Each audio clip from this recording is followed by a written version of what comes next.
हरियाणा के मुख्यमंत्री मनोहर लाल ने कहा कि राज्य में दुनिया का सबसे बड़ा जंगल सफारी पार्क विकसित किया जाएगा। इसके बनने के बाद एक और जहां अरावली पर्वत श्रृंखला को संरक्षित करने में मदद मिलेगी, वहीं दूसरी ओर गुरुग्राम व नूह क्षेत्रों में पर्यटन को भी बढ़ावा मिलेगा। इसमें एक विषय तो जैसा हमको मालूम है कि हमारी जो प्लानिंग है जंगल सफारी की चल रही है।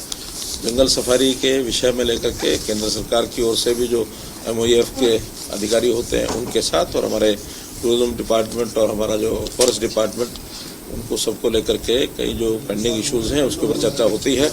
तो आज कई चीज़ों को जो प्रोसेस में थी उसको थोड़ा गति देने के लिए आज हमने ये बैठक रखी थी। 10,000 एकड़ पर ये जो है सफारी के लिए जगह चिन्हित की गई है और उसमें कुछ फॉर्मेलिटीज़ हैं, खास करके कॉरपोरेशन गुरुग्राम, कॉरपोरेशन मानेसर और म्यूनिसिपैलिटी सोना, उनको कहा गया है कि 7 दिन के अंदर हम सारी फॉर्मेलिटीज़ पूरी करें। और आज उसका जो कंसल्टेंट्स जो हमने एंगेज किए हुए हैं उसमें से एक कंसल्टेंट ने अपनी सारी प्रेजेंटेशन भी दिखाई है कि किस किस प्रकार से क्या क्या वो डेवलप करेंगे, क्योंकि अभी PMC हमको तय करना है। तो इसलिए 2 PMCs आए हुए हैं, उसमें से एक हमने आज प्रेजेंटेशन देखी है, एक और देखेंगे, फिर दोनों में से जो भी अच्छा लगेगा उसको फाइनल करेंगे। लेकिन जो बताया गया उस कंसल्टेंट ने बहुत अच्छा विस्तार से और बहुत अच्छी जो वर्ल्ड स्पीशीज जितनी भी जू की होती हैं वो सब उन्होंने बताई क्या क्या कैसे कैसे करेंगे। और जो इंडिजिनस हमारे जो अपने देश के भी इस प्रकार के जो जंगल में पाए जाने वाले जितने भी स्पीशीज हैं जानवरों की, उनका भी अलग से सेपरेट उसमें रहेगा। और ये एजुकेटिव भी होगा और ये एक प्रकार से मनोरंजन भी होगा। हर दृष्टि से एक वर्ल्ड का सबसे बड़ा ये जंगल सफारी होगा। तो इस पर बहुत जल्दी काम शुरू करके, और हम समझते हैं कि जो हम 2 साल का हमने इसका टारगेट जो रखा है उसमें फेज़ 1 कम से कम कंप्लीट होगा, क्योंकि लंबा प्रोजेक्ट है, इसको 3 फेज़ में करके बनाया जा रहा है। तो फेज़ 1 इसका पूरा होगा, लोगों के लिए वो खोला जाएगा। इसी प्रकार जो दूसरा एक विषय तय किया गया है, जो आज इसकी मीटिंग थी, वो है राखीगढ़ी म्यूजियम। जैसा हमको पता है कि राखीगढ़ी एक ऐसा स्थान है जो हमारी पुरानी सभ्यता एक्सकेवेशन के माध्यम से जो भी हमको मिली है, उस स्थान को सुरक्षित रखना, उसको विकसित करना, लोगों के विजिटर्स के लिए उसको खोलना, ये काम भी ASI के साथ मिल करके और हरियाणा सरकार कर रही है। उसके सबसे पहले तो डिज़ाइन वगैरह उसका जो ASI ने बना के दिया है वो लगभग फाइनल हो गया। बाद में PMC उसका और बनाया जाएगा।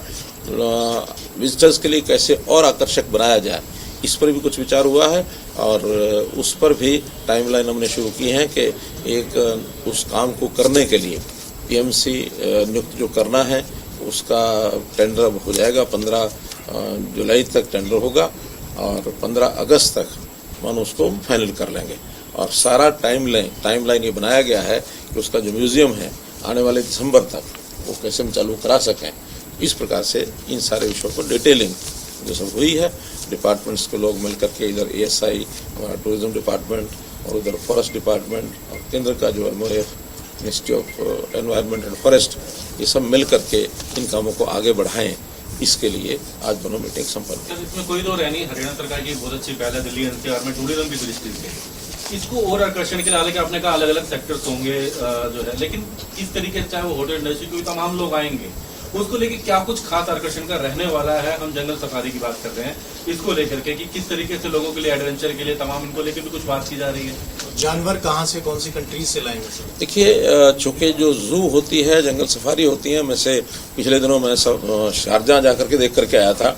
वो 2000 एकड़ के अंदर बहुत बढ़िया सफारी थी। सामान्यतः इस प्रकार के जानवर अफ्रीकन कंट्रीज के वो ज़्यादा इसमें होते हैं। फिर भी वर्ल्ड वाइड हमारे यहाँ के जो इकोलॉजिकल जो एटमॉस्फेयर जो यहाँ सर्वाइव कर सके, ऐसे सब जानवर वहाँ पर रखे जाएंगे। और वहाँ की जो एक कंडीशंस है इकोलॉजिकल, उन सब का अध्ययन सब चल रहा है। अब किस किस देश के कितने कितने आएंगे, जो कंसल्टेंट है वो सारे हमारे उन चीज़ों को तैयार कर रहे हैं। ऐसे ऐसे कंसल्टेंट भी हैं जो आज दिखा करके गए। उन्होंने लगभग 1000 के आसपास म्यूजियम जो सारे वर्ल्ड वाइड है ऐसे सब देखे हुए हैं। सब उनके कंसेप्ट क्लियर है। लेकिन जैसे ये आगे हमारा और यानी जो पीआर कंसल्टेंट तय होगा वो उसकी डिटेल बताएंगे। फिर उसमें जो भी हमारा स्थान है उसके ऊपर पानी की व्यवस्था कैसे होगी, मौसम कैसा है, कौन कौन से वहाँ से यानी लाए जा सकते हैं। कुछ माइग्रेटरी बर्ड्स पहले से आते हैं, जैसे सुल्तानपुर है, इसमें माइग्रेटरी बर्ड्स आते हैं। वहाँ भी अगर कोई लेक वगैरह इस प्रकार की व्यवस्था बनेगी, पानी का स्टोरेज अगर होता है, तो माइग्रेटरी बर्ड्स का भी एक अपने आप में सारा विषय होगा। हर प्रकार के स्पीशीज होंगे, मैमल्स भी होंगे, उसमें जितने भी जानवर हैं, सब तरह के जानवरों को जो वर्ल्ड वाइड ऐसी स्पीशीज है विशेष, लोगों के आकर्षण का जो केंद्र बने, एजुकेटिव भी हो, रिसर्च भी हो, मनोरंजन भी हो, इन सब चीज़ों के लिए डिटेल्स धीरे धीरे तय होंगे। सर, ये पूरा जो प्रोजेक्ट है दिल्ली एनसीआर के लिहाज से भी काफी महत्वपूर्ण है कि भाई गुरुगांव में और 2-3 डिस्ट्रिक्ट को कन्वर्ट करता है। दो बड़े मोटिव इससे क्या क्या हल होंगे? हमको जो बाहर से नजर आता है कि भाई पर्यावरण में वो एरिया उससे सेफ हो जाएगा और टूरिज्म के लिहाज से भी इसकी एक अलग पहचान बनेगी। टूरिस्ट बहुत आएगा और अध्ययन के लिए जो होता है, इस प्रकार के लोग जो हैं रुचि रखने वाले, ऐसे जो भी सफारी पार्क होते हैं वो वर्ल्ड वाइड लोग जाते हैं, उनका अपना एक अध्ययन करने की रुचि होती है। और इस प्रकार की जो स्पीशीज हैं जो विलुप्त होती जा रही हैं, उनको बचाने के लिए भी एक इस प्रकार के केंद्रों का उनको सेफ सुरक्षित रखने के स्थान होते हैं। वरना बहुत ऐसी स्पीशीज हैं जो इतिहास में तो मिलती हैं, अब प्राय लुप्त होती जा रही हैं। तो ऐसे लुप्त होने वाली जो प्रजातियां हैं उनको इन जू के माध्यम से भी बचाया जा सकता है, उनको लोगों को दिखाया जा सकता है। करनाल में एक कुएं की तस्वीर आई थी, कुआं काफी पुराना था, तो कई हरियाणा की जो धरोहर जो आप लोगों की मुहिम है उसको बचाने की 2-3 जानकारी आपके संज्ञान में भी सर आई होगी। करनाल के कुआं था, कई हजारों वर्ष पुराना है, तो कई चीजें ऐसी और हरियाणा में निकल कर आ रही है, उनको सबको क्लब करके कहीं ना कहीं सबको प्रिजर्व करने की ओर हरियाणा सरकार बढ़ेगी। ज्योग्राफिकल एरिया अगर हम देखें तो हरियाणा जैसा छोटा राज्य है, जो इस प्रकार के पुरातत्व से जुड़ी हुई चीजें हैं, संख्या में देखें तो हरियाणा में देश के सब राज्यों से ज्यादा हरियाणा का स्थान पाए जाते हैं। नंबर 2 पर अगर कहीं है तो गुजरात में है।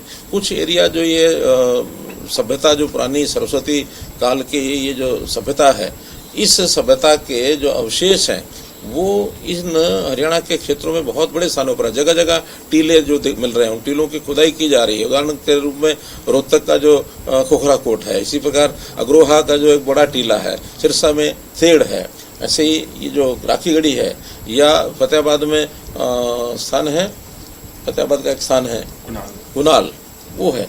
तो ऐसे बहुत स्थान बड़े बड़े हैं जिनके ऊपर इन स्थानों का अध्ययन करने के बाद प्राचीन सभ्यता वो यहाँ सिंधु सभ्यता के जो अवशेष हैं वो सब मिल रहे हैं।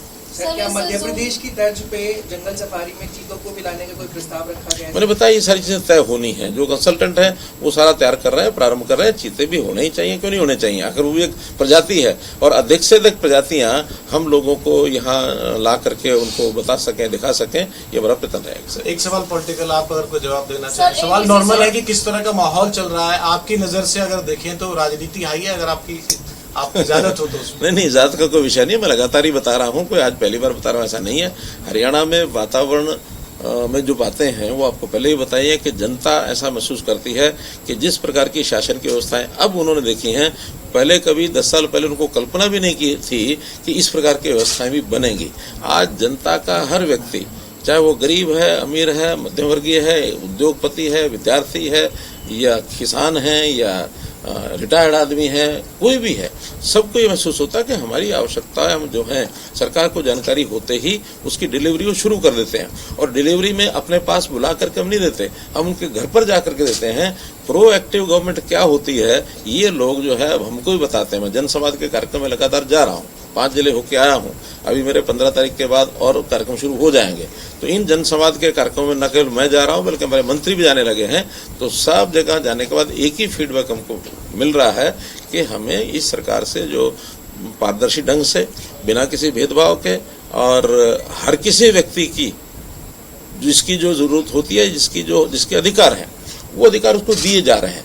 कोई भी व्यक्ति कहे कि मेरे अधिकार मुझे नहीं मिल रहे, हम उसके लिए तैयार हैं, उसको वो अधिकार तुरंत मिलेंगे। कोई किसी का विषय छोड़ा नहीं जाता है। हम तो नौकरियों के विषय में भी, यानी वो तो लोग बांटते थे, बांटे रेवड़ियां अपने अपने को दे, वो मैं नहीं कहता कौन था होता है वो, लेकिन वो अपने अपनों को देते थे। लेकिन हमसे लोग जिसका अधिकार है वो लेके जाता है, हम देते नहीं है। उसकी योग्यता है, उसका एक अपना अधिकार है, वो लेके जाता है, उसको कहता है मेरा अधिकार है, ले जाओ। हम किसी के अधिकार को उस तक पहुंचाएंगे, दूसरे के अधिकार में हनन होने नहीं देंगे। यही हमारी विशेषता है। Thank you sir. इसकी तो सर परमिशन नहीं थी।